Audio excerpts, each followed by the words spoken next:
ولقد خلقنا الإنسان ونعلم ما توسوس به نفسه ونحن أقرب إليه من حبل الوريد إذ يتلقى المتلقيان عن اليمين وعن الشمال قعيد ما يلفظ من قول إلا لديه رقيب عتيد وجاءت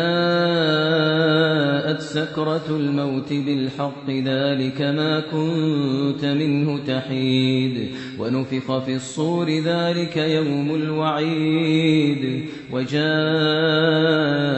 كل نفس معها سائق وشهيد لقد كنت في غفلة من هذا فكشفنا عنك غطاءك فبصرك اليوم حديد